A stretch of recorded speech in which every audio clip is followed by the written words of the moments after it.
আজকের এই ভিডিওতে আমরা পোল্ট্রি পুষ্টিতে এনজাইমের উপকারিতা নিয়ে আলোচনা করব। এনজাইম খাদ্যের উপাদানগুলোর হজম এবং ব্যবহার বৃদ্ধি করে পোল্ট্রি উৎপাদনে একটি গুরুত্বপূর্ণ ভূমিকা পালন করে। পোল্ট্রিতে এনজাইমের প্রধান ভূমিকাগুলো হল শর্করা হজম, প্রোটিন হজম, চর্বি হজম, আঁশ হজম, অ্যান্টিনিউট্রিয়েন্ট হ্রাস এবং অন্ত্রের স্বাস্থ্য উন্নয়ন। শর্করা হজমের জন্য অ্যামাইলেজ, সেলুলেজ এবং জাইলানেজের মতো এনজাইমগুলো খাদ্যের উপাদানে উপস্থিত স্টার্চ এবং সেলুলোজের মতো জটিল শর্করা ভাঙতে সাহায্য করে। এটি পোল্ট্রিকে এই শর্করাগুলো আরও দক্ষতার সাথে হজম এবং ব্যবহার করতে সক্ষম করে। প্রোটিন হজম। প্রোটিয়েজ হল সেই এনজাইম যা প্রোটিনকে ছোট পেপটাইড এবং অ্যামিনো অ্যাসিডে ভাঙতে সাহায্য করে।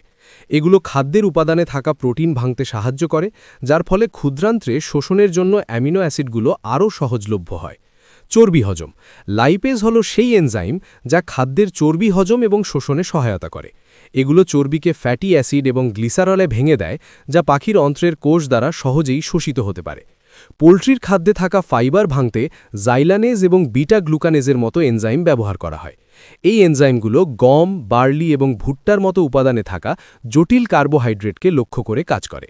খাদ্যে উপস্থিত পুষ্টিবিরোধী উপাদান, বিশেষ করে ফাইটিক অ্যাসিডকে ভাঙতে ফাইটেজের মতো নির্দিষ্ট কিছু এনজাইম ব্যবহার করা হয়। ফাইটেজ ফাইটিক অ্যাসিডকে ভেঙে দেয়, যা ক্যালসিয়ামের মতো প্রয়োজনীয় খনিজের সাথে আবদ্ধ হতে পারে। এনজাইম অন্ত্রের মাইক্রোবায়োটাকে নিয়ন্ত্রণ করে অন্ত্রের স্বাস্থ্যের উপর ইতিবাচক প্রভাব ফেলতে পারে।